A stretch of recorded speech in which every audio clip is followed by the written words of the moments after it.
The sky above Terra darkened as an unnatural shadow blotted out the sun, a vast rolling mass of green-black clouds twisting in impossible shapes. From within the swirling tempest, the ominous forms of the Death Guard descended, their massive transports cutting through the atmosphere like jagged teeth of a predator.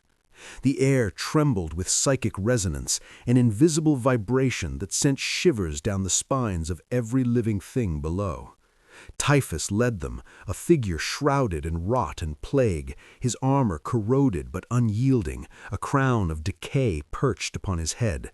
The moment his boots touched the scarred soil, the air itself seemed to wither. Plague spores, fine as dust, yet laden with a malevolent intelligence, wafted silently from the landing crafts, drifting into the cities like an invisible tide.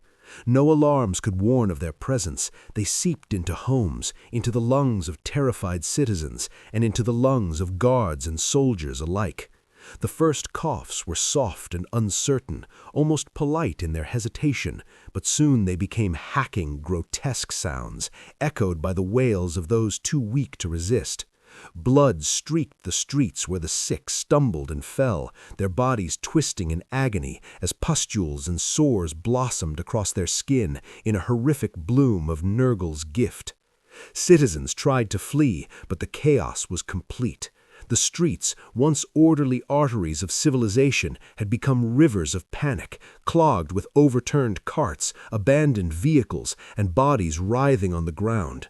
Mothers screamed for their children, children screamed for their mothers, and all the while the spores floated on, indifferent to the cries, unseen yet unstoppable. Some tried to seek refuge in the towering structures of the city, but the Death Guard's descent had ruptured the air filtration systems, and even sealed halls became death traps. Windows fogged with the haze of sickness, doors warped under psychic pressure, ceilings cracked and leaked in grotesque mimicry of a world rotting from the inside. Typhus did not raise a weapon. He did not need to. His presence alone, saturated with the will of Nurgle, began to bend reality around him. Shadows grew long and malformed, stretching like claws to consume the unwary, and the air itself seemed heavy with a stench of decay so potent it made the stomachs of the strongest falter. Above the chaos, the sky was alive with unnatural motion. Warp storms spiraled in jagged patterns, lighting the world with eerie greenish-purple arcs of light that cast everything into momentary clarity before plunging it back into shadow.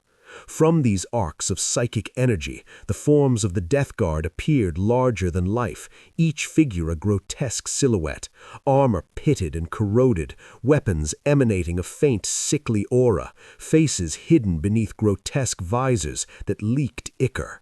The very ground beneath their boots seemed to respond, rising in spikes of cracked stone and bubbling sludge, as if the planet itself was trying to resist their intrusion. And yet, resistance was futile. Entire blocks of the city succumbed in moments. The first battalion of Imperial Guardsmen deployed against them fell quickly, coughing and retching as the invisible contagion struck. Soldiers turned on one another, eyes rolling and mouths foaming, lashing out blindly with bayonets and sidearms as their minds became vessels for the whispers of Nurgle. By the time their comrades tried to intervene, they were already consumed, both in body and in spirit, leaving behind only the echo of their screams. The Death Guard moved deliberately through the chaos, every step leaving behind a trail of rot and corruption. Typhus, walking at the head of the formation, exuded a presence that was both magnetic and repulsive. Men and women, driven by instinctive fear, found themselves unable to look away. Those who did resist were struck down by servants of Nurgle who advanced like tide-washed stones, relentless and unfeeling. Buildings that had stood for centuries crumbled under psychic pressure. Murals depicting imperial victories peeled and cracked, as if the very memory of triumph was toxic in the presence of the plague captain. Within moments, entire city blocks had become charnel grounds, streets rivers of ichor, and skies thick with the sickly haze of decay. Survivors huddled in terror, pressed against walls, or attempting to climb to rooftops, but the spores found them all. It was not only the physical infection that threatened them. A creeping malaise of despair, doubt, and hopelessness spread with every breath.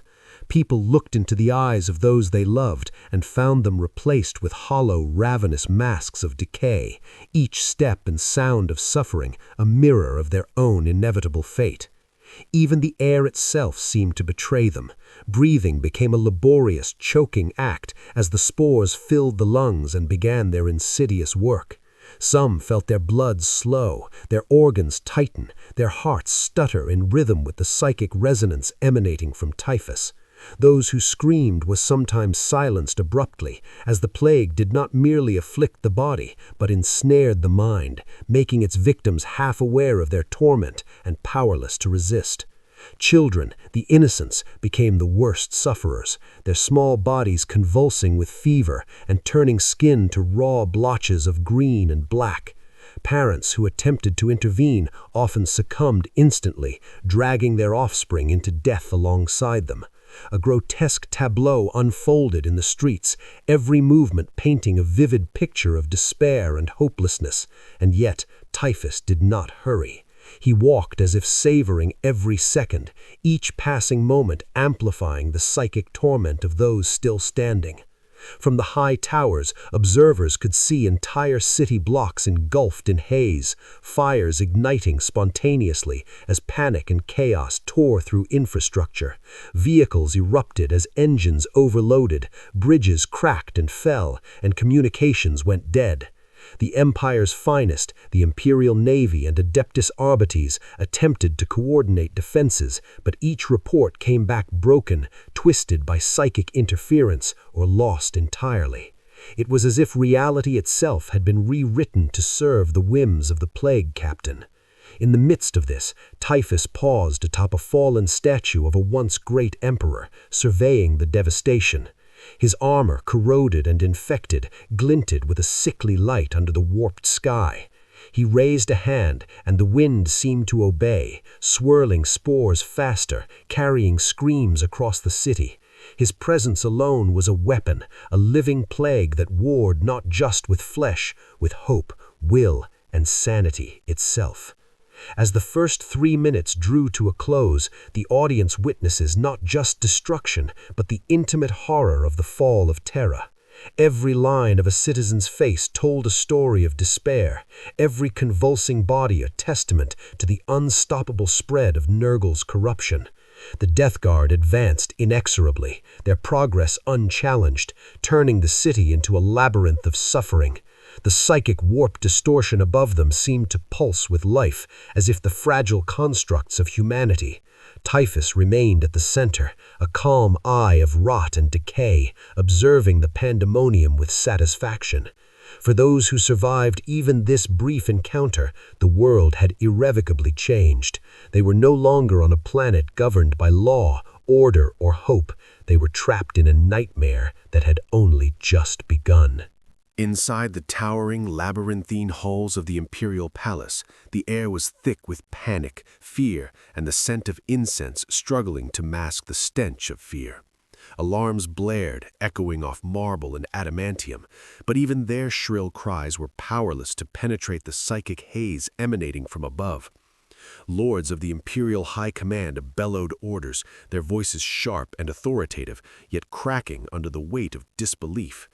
Every communication seemed delayed or scrambled, reports coming back fragmented, some claiming entire sectors of the city had already fallen to the creeping rot.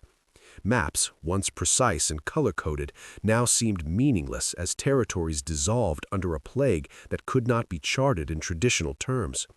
Every strategist, every officer, every warlord realized the terrifying truth. They were dealing with something far beyond conventional warfare, something that did not care for walls, fortresses, or armies. A young commissar, barely risen from training and still haunted by memories of the Schola Progenium, stood at the edge of the command hall, clutching his last pistol tightly. His eyes darted across the expanse of frantic officials, trying desperately to make sense of the chaos. He had been sent to ensure morale, to prevent cowardice and maintain order, but the sheer magnitude of the disaster had rendered his role almost absurd. Reports of infected citizens clawing their way into the palace flooded in, bringing with them the unmistakable stench of corruption. He could see the first casualties being carried on stretchers, guards convulsing, skin mottled in grotesque patterns, eyes rolling in mindless terror. A single touch, even brief, was enough to bring sickness, and yet those who had succumbed were only the beginning. The young commissar's hands shook as he barked orders, trying to inspire courage in those around him, but even his own voice sounded alien, distant, and hollow. In a nearby corridor, squads of space marines hurried into position. Clad in ceramite and power armor, they were symbols of the Emperor's might, yet even their stoic discipline could not shield them from the insidious nature of the plague. Reports came of entire units disappearing within minutes, not through combat losses, but through the psychic influence of Nurgle. Some Marines collapsed mid-march, muttering incomprehensible words, eyes clouded with the shadow of the plague. Others turned on their brothers, weapons raised against comrades, as whispers wormed into their minds, bending loyalty into paranoia and rage. The young commissar watched in horror as squads that had trained for decades fell as if they were fragile children. The reality that Terra itself, the heart of the Imperium, could be swallowed by an invisible contagion gnawed at his resolve. Every hero, every warrior, every loyal servant now faced an enemy that could not be slain by bullets, bolter rounds, or disciplined formations. Across the palace, communication lines crackled with distorted voices. Advisors and lords attempted to call fleets and planetary defense forces, only to hear replies twisted and broken, some apparently coming from the infected themselves, mocking their efforts. A sense of suffocating inevitability crept into every corner of the Imperial High Command. No plan seemed viable, no reinforcements sufficient. Even the palace itself, a fortress that had survived millennia, seemed compromised, its walls echoing with the groans of the sick, its floors slicked with a mixture of blood, bile, and alien ichor. Every attempt to secure a perimeter failed. Every defensive strategy was rendered meaningless by the plague that moved faster than any army, invisible yet omnipresent. The young commissar could hear it in the screams echoing through the halls, feel it in the way the very air seemed heavier, as if loaded with rot. In the midst of this chaos, he caught sight of a familiar face among the crowd, his younger sibling, a clerk of the administratum, pale and coughing, clutching a ledger as if it could protect her from the encroaching doom. His heart surged with desperate emotion, a mix of hope and terror. He ran to her side, but as he approached, he noticed pustules forming along her jawline, sores that bloomed like malignant flowers. Her eyes, once bright and intelligent, now flickered with the influence of the psychic plague, reflecting a mind being twisted from within. His voice trembled as he called her name, hoping against hope that she could hear him, that he could pull her back. But the influence was already too strong. Her hands lashed out blindly, striking him across the chest, drawing blood from his uniform, her body a puppet of the contagion. The commissar fell back, his mind reeling from shock and grief, the first of many personal losses that would crush his morale and harden his resolve at the same time. Outside the palace, the city continued to collapse under the weight of Typhus's plan. Squads of Imperial guardsmen, fully trained and battle-ready, were overwhelmed by an enemy they could not see or understand. Some fired into empty streets, bolters spitting rounds at shadows that seemed to twist and warp under the influence of the warp-tainted air. Others fled in panic, their disciplined formations dissolving as fear took root. Entire sectors became ghost towns in minutes, the silence of the dead punctuated only by distant screams and the sickening squelch of rotting flesh underfoot. Communication with neighboring sectors failed entirely. It became clear to all that Terra's defense was not merely fractured, it was irrelevant.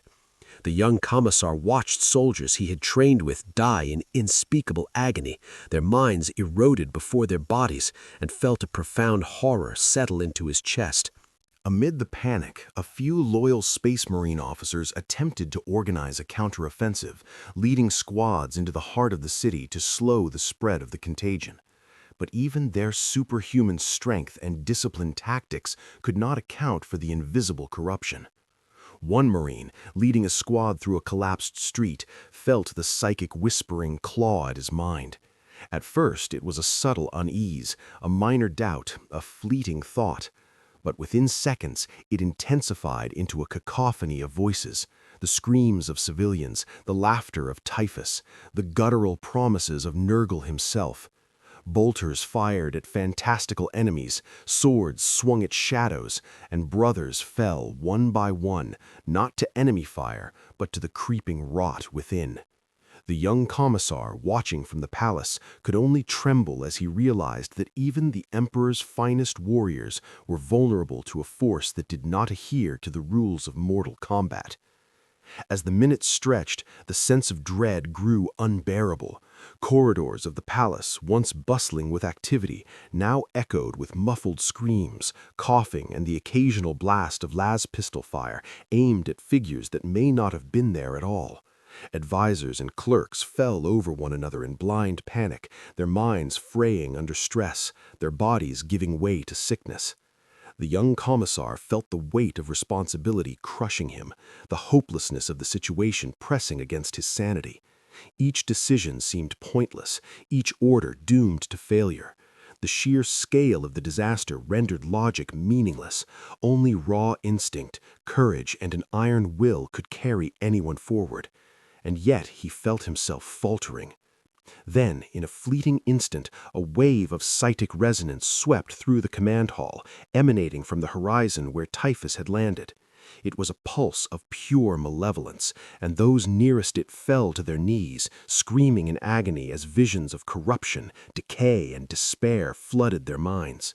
Some wept uncontrollably, others raved, and a few clutched their hearts as the sickness manifested not just physically, but spiritually, gnawing at the essence of their souls. The young commissar, gripping his las pistol with white-knuckled determination, felt the first seeds of doubt worm into his own thoughts, whispering that no amount of courage, no amount of loyalty, no amount of firepower could save Terra from the inevitable. And yet, even as despair threatened to consume him, he forced himself to act, knowing that the lives of the few uninfected, the remnants of the loyal, depended on his ability to lead, to fight, to resist, even if the resistance seemed futile. By the 5th minute, Terra itself seemed to shudder under the psychic weight of Nurgle's emissary. Entire palace districts were overrun, gates breached, corridors crawling with those touched by the plague. The young commissar's own squad, sent to evacuate key personnel, returned in fragments, some missing, some incoherent, and some dead. The grim reality crystallized in his mind. There would be no orderly retreat, no clean defense, no victory. The only choices left were survival, sacrifice, and witnessing horrors that no mind could fully comprehend. As he steeled himself to lead a desperate counterstrike, the first whispers of Typhus's true power crept into the psychic veil of the city, signaling that the nightmare was only beginning and that Terra's doom was no longer a possibility, it was an inevitability. The battlefield outside the palace had transformed into a surreal nightmare, where reality itself seemed to buckle under the malevolent presence of Typhus. The air shimmered with a sickly green haze, every inhalation tasting of iron, decay, and rot. Soldiers and citizens alike staggered through streets that seemed to twist impossibly, alleys elongating or closing upon themselves as if the very architecture were under the influence of some corrupting will. Typhus moved at the center of this chaos, his corroded armor gleaming with a sheen of ichor that seemed almost alive, pulsating with the power of Nurgle. Every step he took left a visible trail of corruption across the soil, streets curling in putrescent tendrils, buildings groaning as if the plague itself were reshaping the world. Those who gazed upon him felt an inexplicable dread, a gnawing certainty that resistance was meaningless, that death, or worse, corruption, was inevitable. He did not need to raise a weapon. The very air around him whispered, voices soft yet insidious, coiling into the minds of men and women alike. Soldiers turned their weapons inward, striking comrades with bayonets or bolter fire, convinced in a sudden, horrifying clarity that the enemy was not outside, but within. Civilians clawed at one another, sometimes even at themselves, driven by psychic suggestions to tear out their own eyes, their own tongues, as though the act of mutilation might grant salvation. Even the most disciplined space marines faltered. Bolter fire missed targets entirely, swords swung wide as shadows twisted and mocked their movements. Each psychic whisper seemed tailored to the victim, exploiting memories, fears, and desires, turning hope into despair, courage into confusion, loyalty into murderous rage. The young commissar from the palace watched from a shattered vantage point, barely able to breathe through the thick, infectious fog that now covered the streets. He had hoped, foolishly, that a combination of disciplined troops and sheer will could stem the tide of horror. But now, seeing the streets alive with the contorted bodies of those driven mad by whispers only he could sometimes faintly hear, he realized how utterly futile resistance had become. Friends he had trained with, soldiers he had inspired with impassioned speeches, now tore at one another, their faces twisted in grotesque expressions of pain and ecstasy as the whispers of Nurgle wormed deeper into their minds. He gripped his last pistol, his hands slick with sweat and blood, unsure whether he was pointing at the enemy or at a hallucination of it. Typhus paused atop a crumbling statue, surveying the battlefield with a calm, almost clinical detachment. The plague moved like a living organism, seeping into every corner, infecting minds before bodies, ensuring that fear and chaos spread faster than death itself. He raised a hand and the psychic pressure intensified. Visions of decay and disease danced behind closed eyelids, and those who looked upon him saw not a soldier, not a traitor, but the very embodiment of entropy. Men and women screamed as their worst fears were made real, their memories twisted into grotesque parodies of themselves. A father saw his children crawl across the ground, their skin green and oozing, mouths agape in silent screams. A mother believed she was tearing apart her own body in a futile attempt to escape contamination. The young commissar staggered backward, vomit choking him, as he realized that the psychic plague was not simply an infection, it was an all-consuming corruption of thought, perception, and reality itself. Everywhere he looked, soldiers and citizens fell under the insidious domination. Guards fired at shadows, civilians attacked one another, and some simply collapsed to the ground, unable to distinguish pain from pleasure, reality from illusion. The streets themselves seemed alive, writhing with a nauseating rhythm, as if the city's very bones were responding to Typhus's will.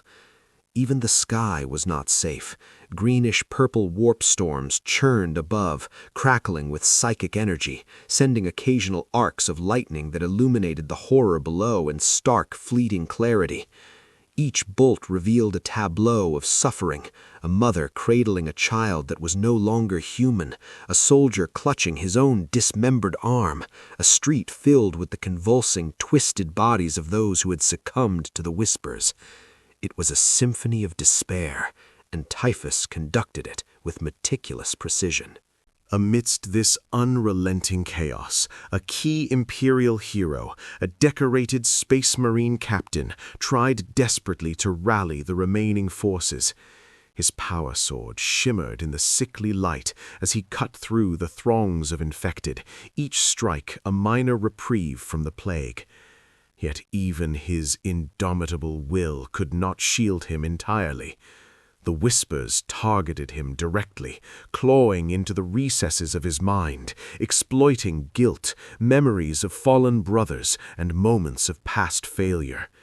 He saw visions of his command being slaughtered by invisible enemies, of citizens begging for salvation that would never come, of the very emperor turning away in silent judgment. The more he resisted, the louder the voices became, until the cacophony threatened to shatter his mind entirely.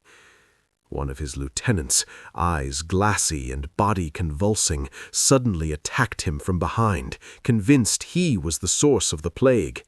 The captain's sword met the traitor's chest, but even in that act of mercy and necessity, he could not escape the feeling that he was losing himself to the psychic domination that enveloped the battlefield. The young commissar, witnessing this, felt a chill of recognition. He understood that no matter how disciplined, no matter how valiant, every human mind was susceptible to Typhus's influence. He had hoped that sheer courage and loyalty could act as a shield, but he now saw that courage without understanding, without preparation, was meaningless against a force that worked not on flesh alone, but on thought, perception, and spirit. He saw soldiers he knew since childhood fall to the whispers, their screams echoing through the streets and in his mind. He tried to shout encouragement, tried to organize a counter-assault, but the words fell flat, twisted into mockery by the psychic plague that seemed to distort everything they touched. Fear, despair, and rage became indistinguishable, and the line between friend and foe dissolved in the green-hued haze that enveloped the city. In a particularly horrifying moment, a group of civilians, guided by the whispers, forced themselves into a cathedral, intending to barricade the doors in a desperate hope of survival. Inside, they were confronted with visions of themselves, twisted and decayed, accusing them of cowardice and betrayal. Panic ensued, screams reverberating off stone walls, and the young commissar saw through a shattered window as the entire congregation turned on one another, blood spraying in the dim light, limbs severed in frantic, frenzied motions. Typhus observed from afar, his expression one of cold satisfaction. This was not just warfare. This was art, the composition of horror, corruption, and despair, orchestrated to break the spirit of Terra before the plague even claimed its body. By the 15th minute, the battlefield was almost unrecognizable. Streets were rivers of ichor, corpses and plague-ridden survivors intermingled, and the psychic influence of Typhus bent perception itself. The young commissar had lost count of how many had fallen, how many were truly dead, and how many were only imprisoned in the endless torment of the whispers. Even those still standing carried the invisible scars of terror and corruption, and at the center of it all, Typhus remained untouched, calm, a figure of unimaginable menace and inevitability. A final horror revealed itself as the imperial hero, the captain, finally succumbed, not to a blade, not to a bullet, but to the whispers themselves, his mind breaking, body collapsing in a convulsion of agony. The young commissar could only watch, a silent witness to the full grotesque power of Nurgle unleashed on the heart of Terra. And he understood in the deepest recesses of his soul that the nightmare had only just begun. The cityscapes of Terra had become unrecognizable. What had once been proud avenues and orderly districts were now grotesque mazes of decay and ruin. Smoke choked the horizon, mixing with the putrid green haze of Nurgle's plague, and carried with it the distant, tortured screams of a civilization collapsing under the weight of corruption. Rivers, once sparkling arteries of life and commerce, now flowed thick with ichor, chemical residue, and the green slime of rot, the very water poisoned by the invisible spores drifting silently above. Entire neighborhoods were abandoned, their streets littered with the bodies of those who had fallen not to combat, but to disease, despair, and the psychic manipulation of Typhus.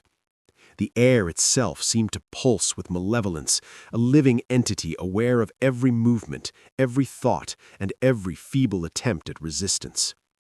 Amidst this nightmare, Imperial forces moved in desperate formation, bolters firing blindly at apparitions, at shadows, at each other, their disciplined tactics rendered almost meaningless by the plague that infected not only the body, but the mind. Guardsmen collapsed mid-step, their eyes rolling back, muttering incoherent words as the whispers of Nurgle's influence wormed into their consciousness. Officers screamed commands that went unanswered or were executed incorrectly as soldiers, driven mad by psychic manipulation, attacked their own comrades. Chaos reigned supreme, a distorted mirror of military order, and no formation, no amount of training could hold back the tide of insidious death sweeping through Terra's streets. Even space marines, the Emperor's angels of death, found themselves struggling against a corruption that preyed not on their bodies alone, but on their very minds. The young commissar, hardened by the first onslaught but not yet broken, navigated through the ruins with a handful of remaining loyal soldiers. Every step was a risk, every alleyway a potential death trap. The streets were littered with grotesque forms, citizens twisted into monstrous parodies of humanity, their bodies bloated and covered in sores, eyes bulging and vacant, yet still moving with eerie determination. Mothers clawed at their own children, priests tore at the altars they once served, and soldiers who had once marched with discipline now convulsed on the ground, foaming at the mouth. The commissar's last pistol discharged repeatedly, sometimes at the undead-like figures that once were humans, sometimes at those soldiers who had fallen to madness. Each pull of the trigger was a cruel reminder that killing was no longer about victory, but survival. The air reeked of blood, pus, smoke, and the subtle underlying scent of warp-tainted decay that seemed to cling to the lungs of anyone who dared breathe. In the center of the city, massive warp-spawn distortions twisted reality further. Buildings leaned at impossible angles, windows opened into spaces that seemed to extend into infinite darkness, and shadows moved independently of their owners, stretching to consume the unwary. Typhus's presence, though distant, was palpable in every twisted street and burning block. The psychic resonance of Nurgle's will radiated outward, influencing the weak and strong alike, turning even the bravest warriors into instruments of despair. One battalion of guardsmen, desperately attempting to secure a bridge to prevent the spread of the contagion to neighboring districts, found themselves under assault not from visible enemies, but from their own minds. Phantasms of dead comrades shouted accusations, visions of home twisted into scenes of unspeakable torment, until the soldiers fired at one another in a frenzy of panic. The young commissar pressed onward, each corner revealing new horrors. A block of apartments had collapsed into itself, and from the wreckage emerged figures half human, half decayed, gnawing on the flesh of those still alive. The screams of the victims were drowned by the relentless psychic whispers, which carried with them a strange fascination. The survivors were drawn to watch, to witness, even as their own sanity frayed. As the commissar dragged a wounded soldier from the street, he saw a child, no older than 10, crawling with sores and pustules, eyes wide and unblinking. When the child's gaze met his, the whispers seemed to intensify, and he felt an icy realization that even the young mind of a child could be twisted into a weapon of despair. The child lunged forward, gnashing teeth that should never have developed so, and the commissar was forced to strike, his hand shaking as blood and gore coated his armor. Time became meaningless. Minutes stretched into hours as the plague moved like a living tide. Entire districts were consumed almost instantaneously, citizens succumbing to disease or madness faster than reinforcements could arrive. Skyships attempting aerial support were brought down by psychic distortions, crashing into the already ruined streets, igniting fires and spreading yet more spores. Bolter fire echoed not at enemies but at the shadows cast by warped structures, the shots sometimes hitting walls, sometimes tearing into friends mistaken for foes. The young commissar, driven by both duty and a desperate will to survive, moved through the chaos, pulling soldiers and civilians alike from certain death, though the numbers were staggering, the losses unavoidable. Even the flora and fauna of Terra seemed to react to the corruption. Trees twisted into grotesque shapes, their branches clawing at survivors, leaves thick with pustules, dripping with venomous slime. Birds fell from the sky mid-flight, their flesh rotting before they hit the ground. Dogs, once loyal companions, went mad with infection, snapping at anything that moved, their barks replaced with guttural, unnatural screams. It was as though the entire planet had become a living, breathing organism under the influence of Nurgle, and every act of heroism was simply a temporary reprieve, a candle flickering against an encroaching darkness that would not be extinguished.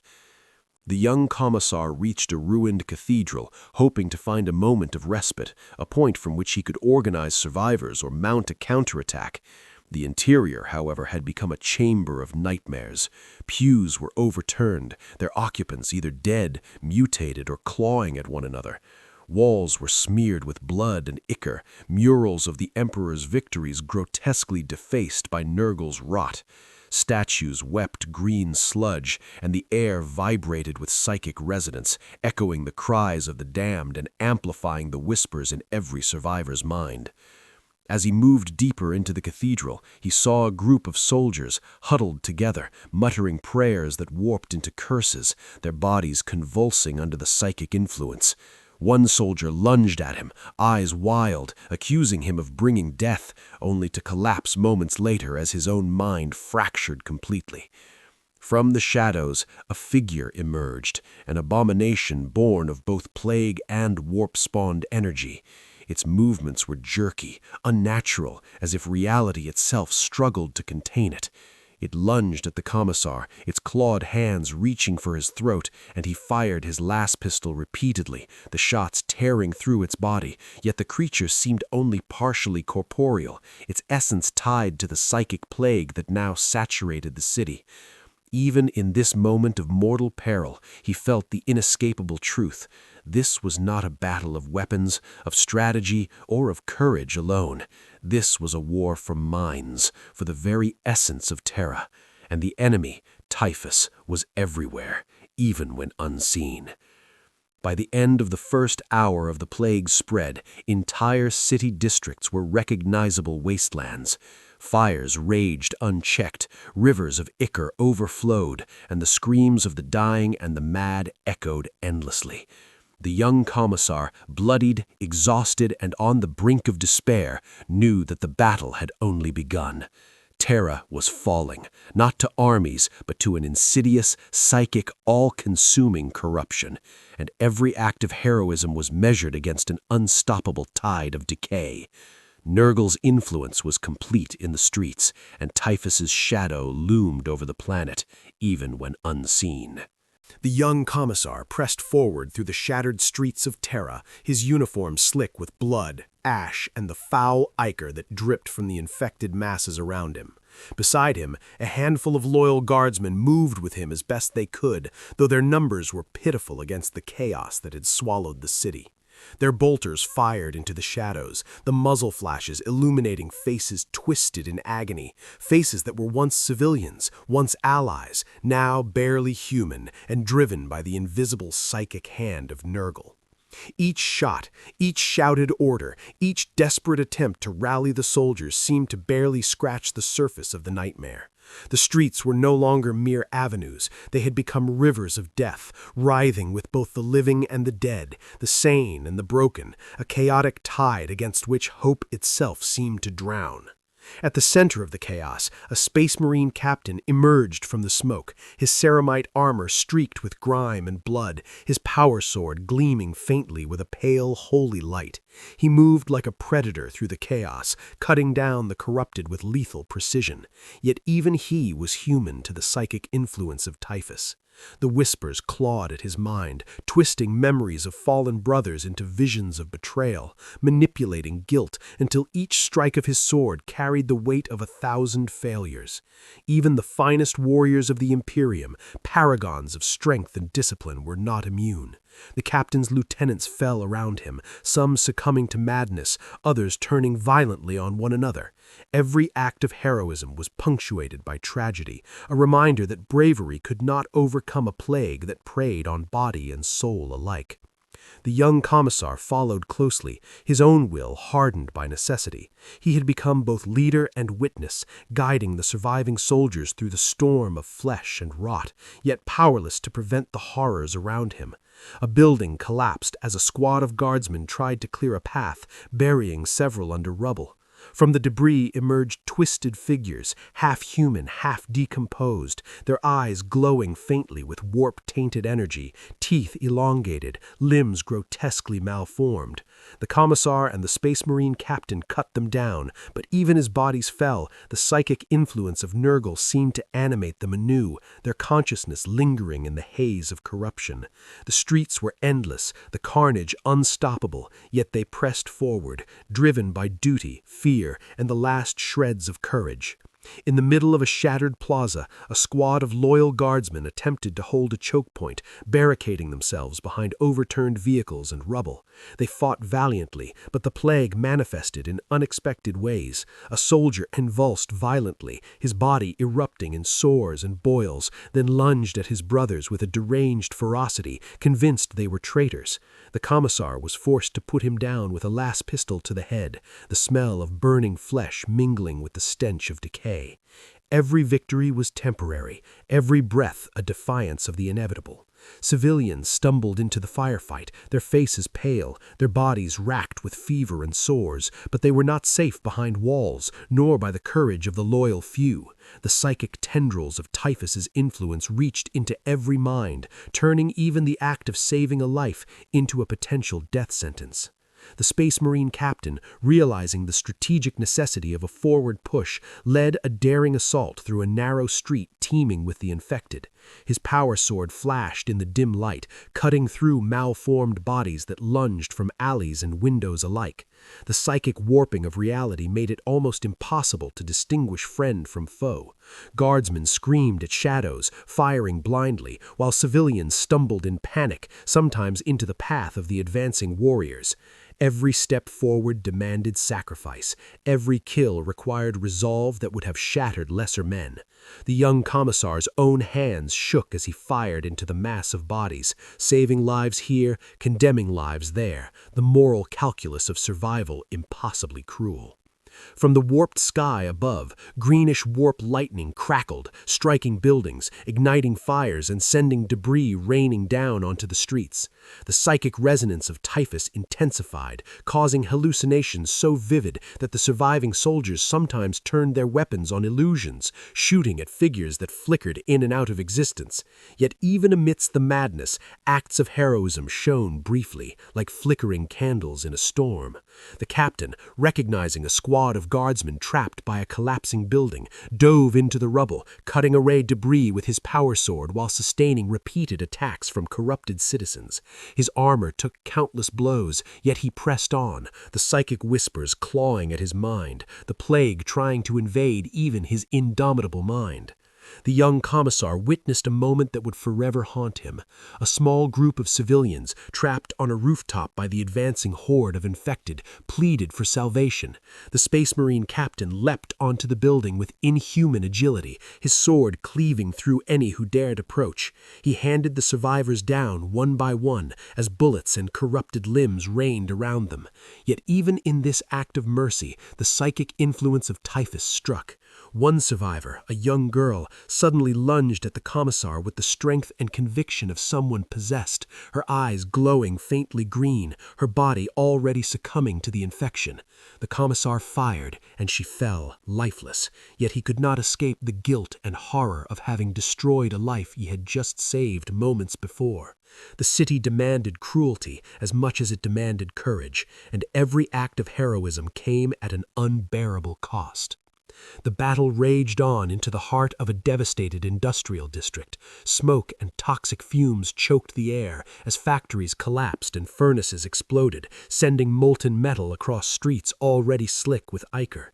Here, the psychic domination of Typhus reached its zenith. Soldiers, civilians, and even the most disciplined space marines found their own memories turned against them. The captain saw visions of fallen brothers screaming accusations, heard the last words of the dead twisted into commands he could not obey. Guardsmen shouted at hallucinations, trying to make sense of the chaos, only to be struck down by the very comrades they sought to protect. The young commissar, struggling to maintain focus, realized the battlefield had become a psychological nightmare as much as a physical one. Amidst the ruins, a particularly gruesome tableau revealed the horror of Terra's fall. A mother, her body ravaged by the plague, clutched a child that was no longer human, its flesh bloated, eyes vacant, teeth jagged. She screamed at the captain and the commissar to save them, and they tried, but the psychic manipulation drove the child into a frenzy, forcing them to make a split-second choice: save one and doom the other, or lose both. The captain acted without hesitation, cutting the monstrous child down to save the mother, who immediately collapsed, overcome by the psychic influence of her dead offspring. The commissar's mind reeled from the brutality and impossibility of their choices. Every victory was tempered by grief. Every act of salvation was shadowed by loss. By the time the forward push through the industrial district concluded, dozens of loyal soldiers lay dead or mad, civilians were lost in droves, and even the Space Marine captain bore psychic scars that no armor could shield him from. Yet the survivors pressed on, driven by necessity and by the unbreakable ember of loyalty and courage. Each step, each decision, each act of violence against friend or foe alike reinforced a grim truth. In this war, victory was measured not in conquest, but in the fleeting ability to survive another hour, another minute, another breath. And all the while, the shadow of Typhus loomed over the battlefield, unseen but ever present, a puppet master, orchestrating despair and corruption with surgical precision. The Imperial Palace, once a beacon of hope and authority, now loomed over a world consumed by decay. Its once pristine spires were streaked with grime and soot, its gates warped and blackened under the psychic assault of Typhus. From the distance, the Death Guard moved like a tide of inevitability, their corroded armor glinting with sickly hues in the muted sunlight filtered through the greenish haze of Nurgle's Plague. Entire districts leading to the palace had already succumbed, streets littered with bodies of civilians, guards, and soldiers, many of them half-corrupted and twitching in grotesque imitation of life. The psychic influence of Typhus now reached into the very bones of the palace, seeping through walls, floors, and corridors, twisting perception, warping thought, and driving even the most disciplined defenders to acts of madness. Inside the palace, panic was absolute. The young commissar, still clinging to his sanity and the remnants of loyal soldiers, navigated hallways littered with those who had succumbed to the plague. Some lay convulsing on the floor, others clawed at walls or each other, whispering incoherent prayers and curses alike. Every corridor echoed with groans, screams, and the subtle, omnipresent whisper of Typhus's psychic domination. Commanders attempted to rally troops, but even the Imperial officers were not immune. One high-ranking lord suddenly turned on his aides, convinced in a moment of horrifying clarity that they were traitors, only to collapse moments later as the plague overtook him fully. Desperation had replaced discipline. Fear had replaced courage. The palace, a symbol of the Emperor's strength, was now a cage of torment, each room a trap, each hallway a test of sanity.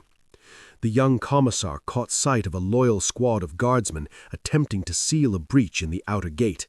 They fought with every ounce of discipline left in their fraying wills, bolter fire tearing through the advancing death guard, yet each victory came at a horrifying cost. A soldier succumbed mid-fight, convulsing violently before turning on his brothers with murderous intent. The commissar's las pistol roared repeatedly, cutting down those he had once called allies. But he could feel the psychic pressure from Typhus intensifying, guiding their actions, twisting their minds into instruments of despair. The walls themselves seemed to pulse with corruption, the air thick with spores, and the smell of decay was suffocating, clinging to skin, lungs, and armor alike. Even those who survived physically were poisoned mentally, haunted by visions of their failures and the screams of those they could not save. Typhus, towering and unyielding, entered the outer courtyard with deliberate grace. His presence warped reality around him, every step a catalyst for psychic torment.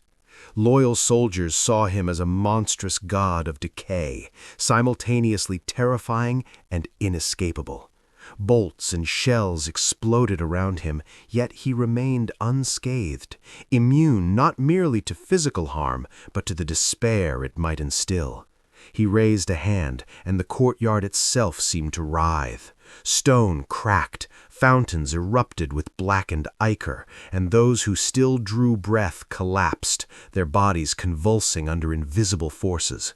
Soldiers who had moments before fought with valor now turned their weapons inward or screamed at hallucinations that filled the psychic haze. Terra's defenders were overwhelmed, not just in numbers, but in mind, body, and soul. From the shadows of the palace's grand halls, a space marine captain emerged, his armor scorched but unbroken, his power sword blazing with the faint, pure light of the Emperor. He moved like a predator, cutting a path through the death guard with disciplined fury. Yet even he could feel the psychic weight pressing upon him. Memories of fallen brothers twisted into visions of betrayal, dreams of past victories now mocked by the ever-present whispers of Nurgle. Each kill required not only strength, but supreme mental discipline, and even so, the captain found himself faltering. A squad of corrupted guardsmen, once his allies, turned on him mid-charge, and he was forced to make split-second decisions to survive, slaying men he had once called brothers. The horror of duty, choosing who lived and who died, took its toll, gnawing at the edges of his superhuman resolve. In a moment that would forever haunt the young commissar, the captain confronted Typhus directly in the inner courtyard. The air vibrated with psychic resonance as the two faced one another, the captain's sword a beacon of light in a sea of corruption. Typhus raised his hand and whispered into the warp, sending a pulse that carried visions of failure, decay, and endless suffering directly into the captain's mind. He fought not just with blade, but with will, countering the insidious influence with every ounce of mental strength he possessed. Yet the psychic assault was relentless. The whispers turned into screams, dreams into visions of slaughtered comrades, and the psychic weight pressed like stone on the very fabric of his mind. Each strike of his sword became harder, his movements slower, as Typhus's domination encroached, bending reality around him until the battlefield itself seemed to mock his struggle. The young commissar watched, paralyzed between awe and terror as the captain struck again and again, yet the death guard and the corrupted palace defenders swarmed relentlessly. Time seemed to dilate, seconds stretched into eternity as bodies fell and rose, screams echoed and multiplied, and the psychic field of Typhus seemed to grow, consuming hope wherever it lingered. The young commissar felt the first waves of despair threaten his own mind, whispers of futility, visions of his friends turning on him, children corrupted beyond saving. He gripped his las pistol tighter, trying to steel himself, knowing that even as he fought physically, he was also engaged in a psychic struggle for his own sanity. In the end, the psychic domination proved overwhelming. The captain fell, not to blade or bolter, but to the weight of Nurgle's will manifesting through Typhus.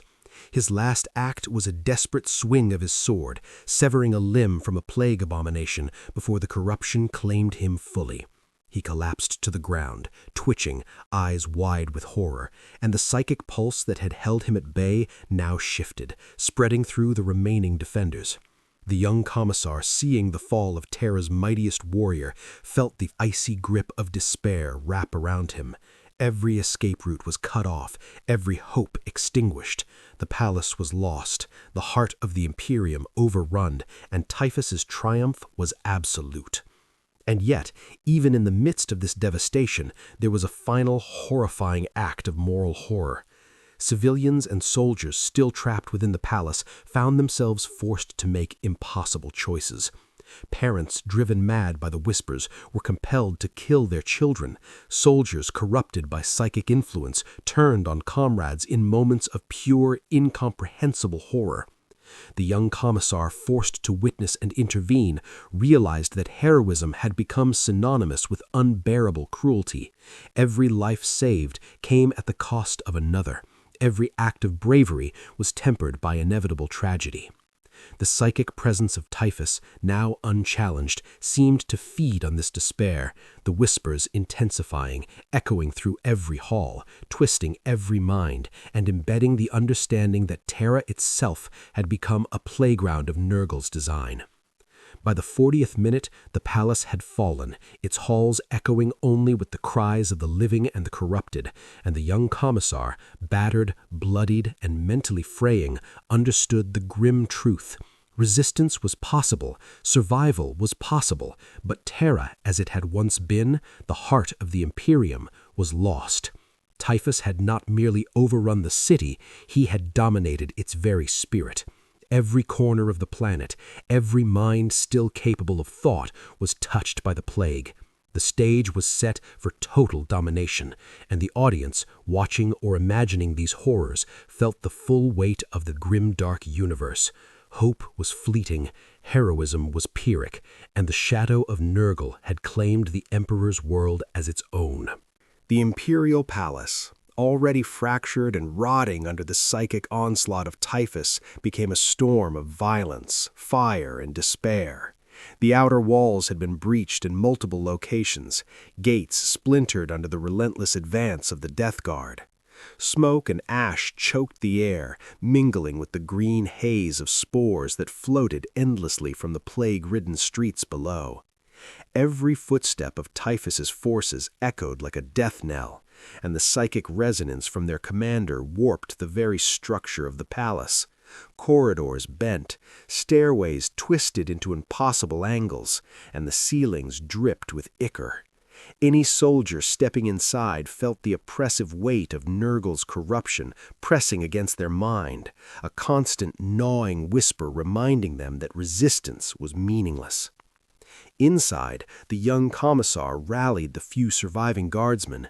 Their numbers were paltry, mere fragments of the once mighty imperial defense, but he steeled himself for what was left, a last stand. Bolters thundered through smoke-filled halls, illuminating fleeting glimpses of the enemy, hulking, corrupted Death Guard, cutting through anyone who dared oppose them. Screams echoed endlessly, punctuated by the guttural laughter of the warped and the unholy cries of plague-born abominations. Every doorway, every corridor was a battlefield, yet the psychic influence of Typhus turned the defenders' own minds into weapons against themselves. Guardsmen shouted at hallucinations, firing into empty halls, their aim sometimes striking friends. Fear twisted into rage, rage into panic, and panic into chaos. From the shattered throne room, Typhus's presence loomed. His armor gleamed with a sickly, oily light, corroded and alive with the energy of the warp. He moved slowly, deliberately, each step warping reality further. Soldiers at the far end of the hall felt nausea, vertigo, and terror, as if gravity itself had betrayed them. Bolter fire rattled off the floors and walls, but every shot seemed to echo futility. Even those who reached him found themselves assaulted not only by his physical might, but by the psychic tentacles of Nurgle's corruption, tugging at their memories, twisting loyalty, hope, and fear into a crushing weight. The young commissar, crouched behind shattered barricades, watched as comrades fell. Some were riddled with bolter fire, others convulsed and attacked each other in fits of madness induced by whispers only they could hear. A squad of survivors attempted a countercharge down the main corridor, bolter bolts tearing through plague-infested bodies, but even their courage was insufficient. The walls seemed to pulse, hallways expanding and contracting like the lungs of some monstrous organism. From every angle, rotting forms emerged, their movements erratic yet deliberate, as if guided by an unseen will. The very palace had become a trap, every step forward matched by a psychic pressure designed to break both body and mind. In the midst of this chaos, a Space Marine squad entered the fray, their ceramite armor flashing in the dim green light. They carved a path through the Death Guard, every swing of their blades sending corrupted limbs flying. Yet even these angels of the Emperor were not immune. The psychic whispers clawed at them, visions of fallen brothers turning to accuse and attack. One by one they began to falter. The young commissar realized that in this palace, survival depended not just on strength or courage, but on the ability to resist the pervasive, insidious psychic corruption that threatened to consume all. By the end of the siege's opening phase, the palace had transformed into a living nightmare. Fires raged unchecked, corpses of humans and Death Guard alike littered the halls, and the psychic presence of Typhus radiated from the throne room like a beacon of despair. The young commissar, bloodied and exhausted, knew that the final confrontation was inevitable. Every route of retreat had been severed, every reinforcement cut off, and every act of heroism had come at unbearable cost. Terra's defenders were reduced to desperate fragments, each man and woman holding on by sheer willpower, facing an enemy that could strike their minds as easily as their bodies. The stage was set for Typhus's full ascendancy. The throne room itself had become a chamber of corruption. The Emperor's presence felt only as a distant, flickering memory.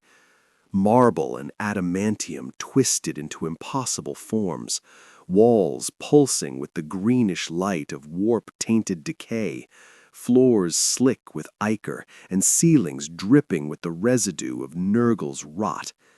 Typhus entered, his every movement commanding reality, bending it to the will of decay. The young commissar and the surviving soldiers took position at the entrance, bolters raised, desperation etched on their faces. They knew, instinctively, that physical attacks alone would not suffice. This battle demanded courage, intellect, and a resistance of will that few possessed. The psychic assault hit them immediately. Each breath carried hallucinations, whispers of betrayal, visions of loved ones corrupted, and commands that challenged their very sanity. The young commissar felt memories twist into nightmares, childhood friends accusing him of cowardice, siblings calling his name even as they rotted in his imagination, and soldiers he had led falling to madness in seconds. A wave of nausea and terror washed over the squad, causing some to collapse mid-step, others to fire wildly into the ranks of their own comrades. It was a psychological battlefield as much as a physical one. Every act of bravery was tested by visions designed to break resolve. Typhus advanced, raising a corroded psychic blade that pulsed with warp energy. His every step released spores into the throne room, thickening the air, inducing coughing, vomiting, and convulsions in those too close. The Space Marine captain, last of his squad, charged forward with righteous fury, his sword ignited with a pale blue flame of purity. He struck, clashing with Typhus's blade in sparks of psychic and physical energy. The commissar and remaining guardsmen opened fire, bolter rounds tearing into the death guard, yet it felt as though the shots slowed in mid-air, twisted by the psychic influence of the plague captain. The palace was silent, save for the low, incessant groans of the dead and dying. Typhus stood alone in the throne room, surveying the devastation. Every wall was streaked with ichor, every floor littered with bodies, every corner a testament to the psychological and physical torment inflicted. The young commissar, one of the few survivors, staggered to the center, his body battered, lungs filled with spores, mind fraying under the psychic weight. The once great palace of the emperor now resembled a tomb, the light of hope extinguished, replaced by the green haze of corruption. Typhus extended a hand, and the spores in the air coalesced around him, forming grotesque shapes, visions of those who had fallen, each one a puppet of decay. The young commissar's mind screamed against the psychic domination, every memory of loyalty, courage, and honor twisted into a vision of despair. He saw his friends, family, and allies transformed into instruments of Nurgle, their faces pleading, accusing, and laughing simultaneously. Every choice he had made, every life he had saved or destroyed, now seemed meaningless, erased by the overwhelming power of the plague captain. From the shadows, remnants of the Imperial Guard and a few Space Marines attempted a desperate counterstrike. Bolters roared, swords clashed, yet each strike was met with overwhelming resistance. Corpses moved with unnatural life, the plague infested, forming walls of flesh and rot that seemed impervious to weapon fire. Typhus did not fight actively. His mere presence ensured their failure. The psychic domination radiated like a storm, bending the battlefield, warping perception, and crushing morale. Every act of bravery became an act of futility. Every hero was marked by death or corruption, and every soul trembled under the omnipresent gaze of decay incarnate. In the final moments, the young commissar fell to his knees, las pistol trembling in his hands. The whispers of Typhus and Nurgle filled his mind entirely, visions of Terra consumed by pestilence and despair flashing relentlessly. The battle was over. Terra, the heart of the Imperium, had fallen under the shadow of Nurgle's chosen. Typhus stood triumphant, the plague's tendrils stretching across the city and beyond, a psychic and physical nightmare that had claimed not only bodies, but the very spirit of mankind. The world had been reduced to ashes and ichor, hope extinguished, and the whispers of Nurgle promised that the corruption would continue to spread, consuming all in its path. The final image lingered. Typhus at the center of the ruined throne room, hands raised as the spores swirled around him. The young commissar collapsed at his feet, and Terra itself, once proud and immortal, now broken, infected, and silent, awaiting the full realization of Nurgle's terrible gift.